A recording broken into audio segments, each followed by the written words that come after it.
Hey friends, it's Christine here at the Squeaky Wheel Farm. Did you know that most of the American farmers are over 60 years old and many are sitting on hundreds of acres with no plan for anyone to take over? If you've ever dreamed of building a homestead, this might be your best opportunity, and it doesn't come along every day. But here's what most people don't realize. For the farmer, this land, it's not just dirt and fences. This is a lifetime of work. For the person who owns it, it's decades of building and planting, of raising animals, fixing fences and paying taxes, and just surviving the hard times. You name it, they've been through it. In many cases, they've made a lot of sacrifices, and they've fought hard to hold on to this land. So many of them are not ready to give it up. So when they finally consider selling, just know that they're not always looking for the highest bidder. They're looking for somebody that's going to care for the land, that's going to respect everything that they've been through and that they've built. And most importantly, they want someone who's going to care for the land and not just take from it. So let's talk about how to find these hidden properties, how to connect with a farmer, and how to become the kind of person that a farmer's going to feel good selling to. I'd also like to share with you our story of how we bought our property several years ago. FSBOs, FSBOs, or for sale by owner, that's more common than what you might think out here in the rural communities. Many of the old farmers don't trust the real estate system. They aren't going to list it online, and they rarely use real estate agents. So instead you're wondering, what might they do? Well, they might put up a small sign, rarely, because many of them aren't ready to do that. They might be talking about it with people at church, maybe at the feed store, and they might be talking about it with a neighbor about how they're land poor, that all their money's tied up in the land and they really don't have much. And things are getting harder. They really can't afford to hire anybody to help, and they really can't do it all on their own anymore. And here's something that's really important. A lot of them fail to make a plan at all. And that's because this is such an emotional thing for them. It's just too painful to even think about the concept of giving up on something that they've built over their whole lives. And they truly don't want to admit that at some point they're going to have to let it go.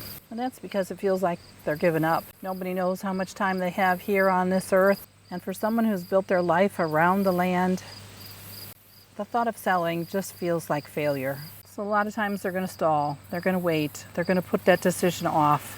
Maybe I can do this a few more years. Nobody knows, maybe I'll get better, maybe things will be better, maybe the market will recover and I can hire some help. They're all things that they're throwing around in their head, but they just are avoiding making a plan. And secretly they're hoping that someone's going to help them with that decision. The right person's going to come along and offer them the help that they need, offer to purchase some of the land so that they're not all tied in to having so much land and not enough money to take care of it. And to be honest, it's easier to let go a little bit at a time. Try it out and make sure that it's the right fit for them and that they're ready to let go. So let me tell you what they are thinking about. They're thinking about who is going to get this land after they're gone. They're thinking about who's going to take care of the land and what it's going to be used for. And most of all, they want it to be cared for, not carved up, and definitely not sold off to a developer. And for many of them, this right here, where they've lived their whole adult lives, is where they want to finish out their days. So if you're serious about homesteading or farming and you can't find any land, but you've been through all the websites, you've talked to realtors, and you've done everything that you think that you can do to try and get into this lifestyle, and maybe you need to consider doing some work on your own. Maybe you need to consider purchasing some property that's for sale by owner, and maybe you just don't know how to go about it. So I'm here today to give you a little bit of that insight to hopefully help you understand from a farmer's perspective what's going on in their mind, what they want to happen, and that's going to help you because it's going to open up so many more opportunities. So as I've already mentioned, a lot of these farmers are just aging out. They're getting too old, their bodies are giving up, they're slowing down. Maybe they didn't have children, or maybe their children have moved to the city and don't want any part of this life. because they've lived the hardship too. But let's be honest, this is getting harder and harder for them every day, and it's harder for them to keep up. But here's the thing, most of them don't want to leave. They want to stay here till the end. They don't want to be moved into a nursing home, but they do know deep down that they can't continue to keep up, and they see that the work isn't getting done. Most of all, they certainly don't want their hard work over their whole entire lifetime to be spent on caring for them. And they definitely don't want the nursing home to get the farm. They do want their land to stay intact. They want someone to love it, not split it up and take everything that they can from it. They don't want their home to be flipped, and they definitely don't want it to be turned into a subdivision. Now let's be honest, they all realize that they can't take the money with them. So if you can find a way to help them through some of these problems, you might have an opportunity that might allow you to do the homesteading or the farming of your dreams. So if you come to the farmer as a person who wants to carry their legacy forward, that you recognize all the hard work and the sacrifice that they've put into their property, into their farm, and into their land, then you're going to resonate with that farmer. And he might be willing to take a few $1,000s less because he knows the land is going to the right person. And you know what? You don't need 100 acres to do a homestead or even a farm. If you're just wanting to homestead, 5 acres to 20 acres is going to be just fine for starting out. So maybe that farmer is willing to let go of just a small slice, 5 or 10 acres, maybe 20, depending on how much he has. It's going to solve a problem for you too, because you're going to have a resource, a person that's going to tell you what to plant, how to plant, all the hardships that they've gone through. So you do want them around. You want to keep them there as a resource. And if you're lucky, most of the time that resource is going to be free because they're going to remain right there on the farm with you. Most of these farmers don't want to sell all their land at once because it could have some huge tax consequences for them. But they might consider selling off 5 or 10 acres, maybe a back portion or a little section of the woods that they don't use. Maybe it's a back pasture that needs new fencing and they've just not been able to take care of it. Maybe they haven't had animals in years and that pasture's gone to waste. So if you can figure out what is the pressure points for this farmer, what are the things that they need, and while also recognizing your shortcomings and where you're going to fall short, you might have an opportunity there. You might have an opportunity to make a deal that's going to benefit both of you. Now, an important thing to know is you want to be someone that the farmer trusts, not somebody that's offering money. Now, money is important because they've spent their whole life building this farm and they want to make sure that they have enough.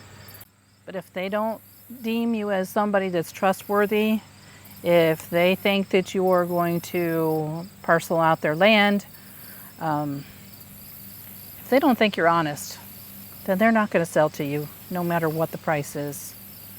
So you've got to be honest, you've got to be fair, you've got to be respectful, and you've got to be a little bit flexible.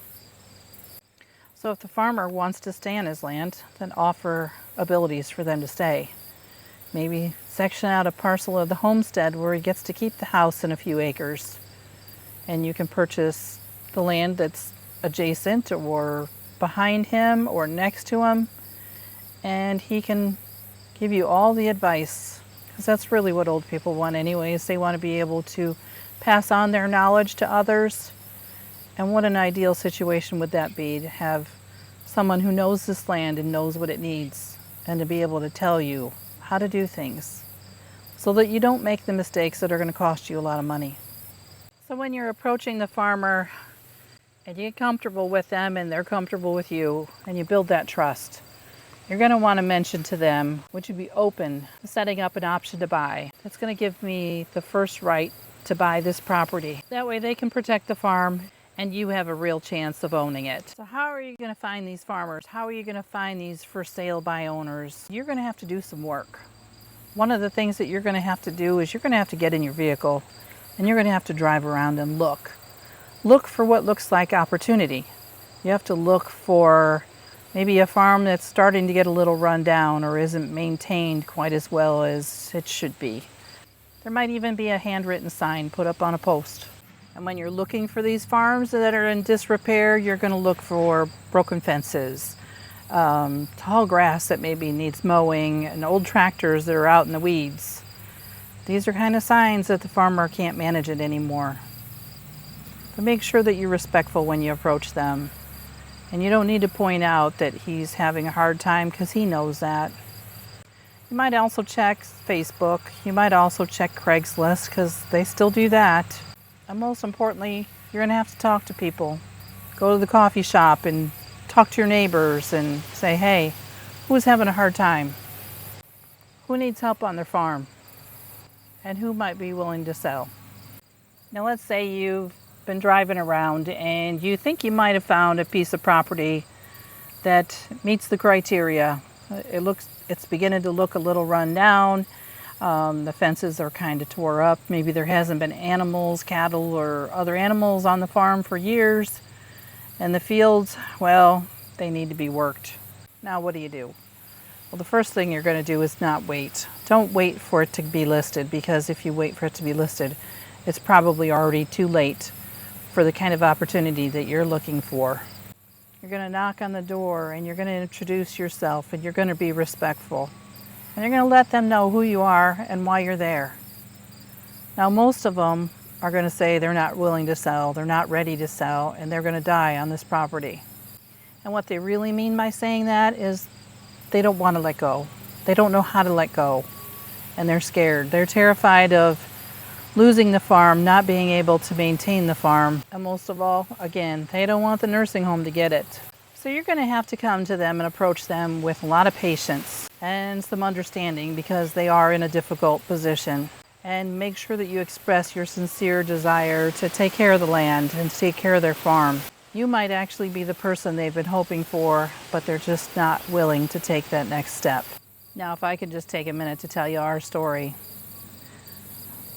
30 years ago, we had purchased a 120-year-old house in a small town, and the house needed a lot of fixing. It was 120 years old. It hadn't been maintained well, and well, it just needed a lot of work. But it was all that we could afford at the time. So we purchased it, we insulated, we put in new windows and siding. We eventually fenced in the yard and added on to the garage. And then we finally put a new roof on it. We also remodeled the inside, because a 120-year-old house is not laid out the way that you would want it in, modern days. We added an extra bathroom. And all of this took us about 8 years. We'd been working on it every time we could afford to do a little something more. And all these things, all this time, we were building equity in that house. And in all that time, I was just dying inside, wanting to have some property out in the country, something where I could have larger animals and not just a dog or a cat. And I wanted to be able to garden and be self-sufficient. And there was just, at the time, we were getting by. We were being able to afford to do a little remodeling here and there, but we had no large amounts of money to purchase land. And I remember one day having an urge to drive a different way home from work. And I just happened to look up, and there on a telephone pole was a little 8x10 sign, just on brown cardboard, and all it said was 20 acres and a phone number. Now, at the time, we didn't have large savings. I had no way of purchasing the land, and I knew that it was probably way out of our price range. We didn't have much saved at the time, and we really couldn't borrow on just undeveloped land, or so I thought. So I didn't call the number, and a week later that sign came down, and I was just kicking myself. And for the next week or two, I continued to drive by that property and get more and more upset with myself, and I swore that if I ever got another opportunity like that again, that I would at least make the phone call, at least find out, what they were asking and how much it was going to be, and try to figure it out to see if there was something that I could do to make it happen. Most importantly, I decided that I was never going to let another opportunity go by without at least taking some action on it.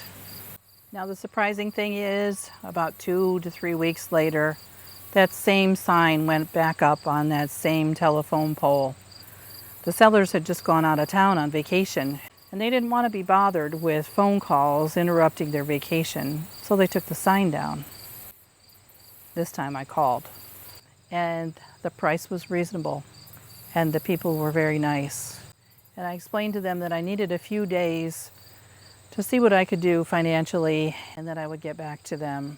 Now the important thing is that you need to have really good communication with whomever you're dealing with. Don't try to buffalo them. Tell them straight up what your plan is, and this actually worked for us. I let them know that I had a realtor coming. We were going to do a market analysis to find out how much equity we had in our current home. I gave them the address so they could do a drive-by and see that I wasn't just making this up. So they knew I was a real buyer, that I was a potential buyer, and that I could conceivably be the person who could purchase their property. As it turns out, we did have enough equity in our house. Through all those repairs that we'd been doing over the years, we were able to purchase the property. We were able to then use that land that was free and clear to get a building loan and build our house that we're currently in. And then we just simply sold our old home. And it worked for us. This was a dream come true, something that we probably couldn't have had I not reached out to that seller, had I not believed in something that I didn't think was possible, but I still had to try. And when I look back on it now, the sellers had a need too. They really needed to sell this land. They needed the income from the land to be able to move on with their lives. So it was a win-win for both of us. But it did make our dream come true. I hope this is helpful for you. I want to thank you for watching, and if you have any questions, please put them in the comments below. I'd be happy to help you in any way that I can. So if you're looking for a farm or a homestead, don't let opportunities pass you by. You need to pick up the phone. You need to stop and knock on the door. You need to do whatever your gut is telling you that you need to do. Because there's sometimes an inner voice that's trying to help you, trying to tell you, this is meant for you. And I believe that. I hope you do too. So thanks for listening to our story about how we purchased this property. Well, that's all I've got for you today. Thanks for watching. Oh, and one more thing. I hope to see you again soon.